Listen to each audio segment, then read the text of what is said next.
محله که نمیشه آروم بری آروم هم داری باید یه مشکلی برات پیش میاد. هر جوری تا کنی مشکلی برات پیش میاد. 0 2 1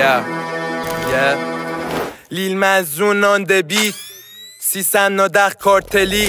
نبود روشونم میچانجلی مثل رگنار رو پام یه والکری داشت بذار پشت جمله لطفاً کوچیکم ولی مثل فلفل تندم یه نصیحت نبندی دل به دخترون که عاشقش بودم یهو جنده شد رفت آینه رو صورت من ندی لبخند گفتم نزن ولی زدی دستم مرام معرفت دقیقاً چند کیلویی میخرم دیگه نگیرم پک کیت میلان دیگه خست شده تم میزنه هر کی میخوا رپ کنه پتت رو آب در بیایی از خودت کپی ازمون زیاد یه چند مدل نشست برخواستم با خوبا حالا بولوکا مثل بودا یا روی تاتورا چت خدا شدم من ترس یا کوزا میدونی که آتیشو سری میکنه خاموشا بیا بچه ها دستا بالا لفظا با حال دارن 100 تا داداش اسکی نکردم من از چاقالا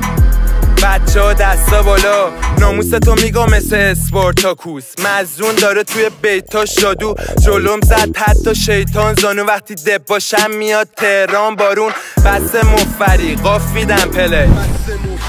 ما وزیر رو زدیم تو فکر رخزنی به لفت تو زدی ولی خب میکنه مثل شاتی من فلکس چشمی در کار نیاشتی کنسله رو جونت دارم فاز میدم به آینه رو صورت من ندی لبخند گفتم نزن ولی زدی دستم مرام معرفت دقیقاً چند کیلویی میخرم دیگه نگیرم پک تخمات باد سر کلوناسپام سر صبح چره گل و ناشا باهاتون نمیشه حسابم صاف داستا برمیگرده واسه دوره باستان شما پیتبول ما سگ سرا نمیخوره تیمت به مادر خراب 50 گرم توی شورتم غلاف آشنا در اومد پیچید بهم کلام